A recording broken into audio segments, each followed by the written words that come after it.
Welcome to Boating Insights. This is a podcast about achieving your boating dreams, brought to you by Above and Beyond Boating. We deliver the leading courses to skipper your own boat.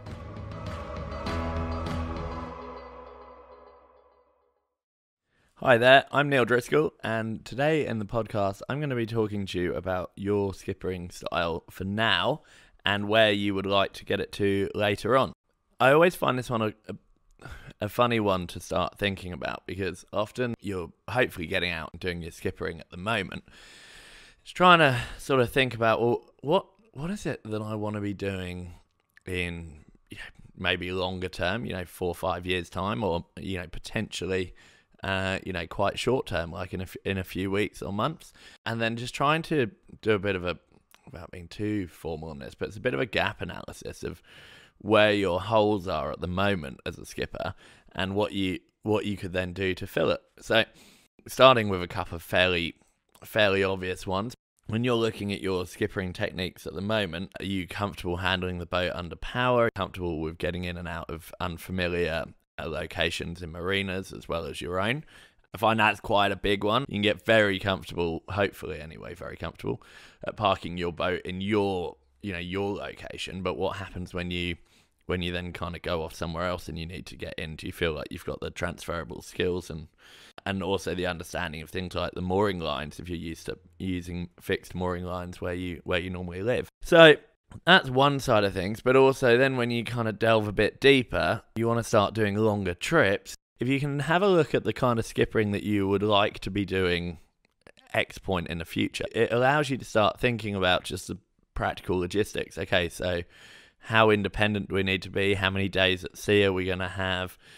How would that work in terms of would we need multiple people on the boat? Would we have to be sailing through the night? All of a sudden that then starts to give you quite clear indicators of things that you'll need to become confident and competent in, like cooking at sea, sailing at night, managing watch systems, parking in unfamiliar locations. And as you start to see those, it means that you can actually work backwards. So you've got your end goal of what you want to be doing, and then you can just gradually start ticking off the things that you want or you're going to need to be able to do to achieve the end goal. So you don't just find yourself kind of never getting around to going on a trip because it just seems like too big an undertaking. Find the food and the sailing at night and the managing watch systems are big ones. Navigating into unfamiliar harbours is often one which is quite a big hurdle.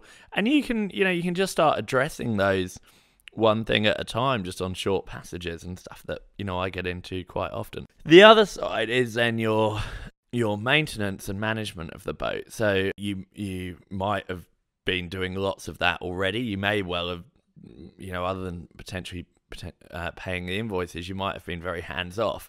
But at the point that you start skippering your boat to further afield destination, then it's impossible to get away, unless you put skippers and engineers on the boat and things, and that all gets a bit serious. It's impossible to get away with, not getting a bit hands-on. And most people really enjoy that. And that's another area that you might want to look quite seriously at. If you're not currently getting that involved in some of the jobs, and potentially if you're busy working, then now's probably not the time to get as involved in that. But if you have got a bit more time, maybe just start addressing some of the areas on the boat that you've never been that involved in before.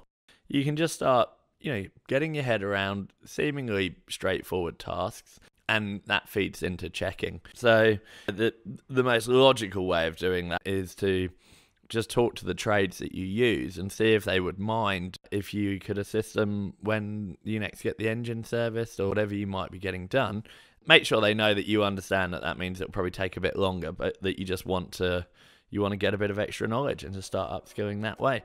So in summary, work out what you would like to be doing later and how far away that is. Then look at what you can do now and what you're either can't do or not experienced in, and then just start ticking them off one at a time so you can get out there and get your voyages happening. So have fun, and thanks for listening.